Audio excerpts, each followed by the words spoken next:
ময়মনসিংহের মুক্তাগাছার নিমুরিয়া গ্রামে গত বছরের জুনে ৭৫ একর জমি লিজ নিয়ে শুরু হয় ২০ মেগাওয়াট ক্ষমতাসম্পন্ন সৌরবিদ্যুৎ প্রকল্পের নির্মাণ কাজ। প্রকল্পটি বাস্তবায়ন করছে জুলস পাওয়ার লিমিটেড।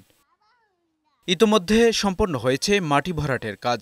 এখন বসানো হবে পিলারের উপর সৌরবিদ্যুতের প্যানেল।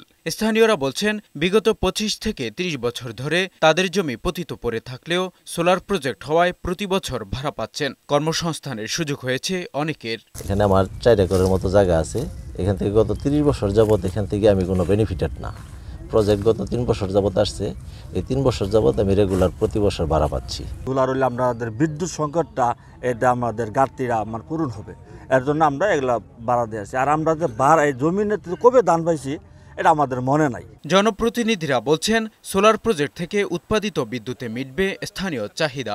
মুক্তাগাছাবাসী নিরবিচ্ছিন্ন বিদ্যুতের উপকারিতা সফল ভোগ করতে পারবে। প্রতিটা অঞ্চল আলোকিত হবে। আগামী জুন মাসে এই প্রকল্প থেকে জাতীয় গ্রিডে ২০ মেগাওয়াট বিদ্যুৎ যুক্ত হবে বলে জানিয়েছেন প্রকল্পের এই কর্মকর্তারা। ল্যান্ডের কাজ 90% আমরা মোটামুটি 90% হয়ে গেছে। আর আমাদের যে সিভিল ওয়ার্ক আছে 70% হয়ে গেছে। এখন আমাদের জেএলসির ইগুলো আছে, প্যানেলগুলো আছে, সেগুলো সেট আপ হবে। সোলার প্যানেল বসানোর কাজ চলতেছে। তো এটা দেখা যায় আমরা এবছর জুন মাসের মধ্যে হয়তোবা জাতীয় গ্রিডে যোগ করতে পারবো। ৪১৬ কোটি টাকা ব্যয়ে এই প্রকল্পটি বাস্তবায়ন করা হচ্ছে বলে জানালেন সংশ্লিষ্টরা। এমজে জুয়েল, বৈশাখী সংবাদ।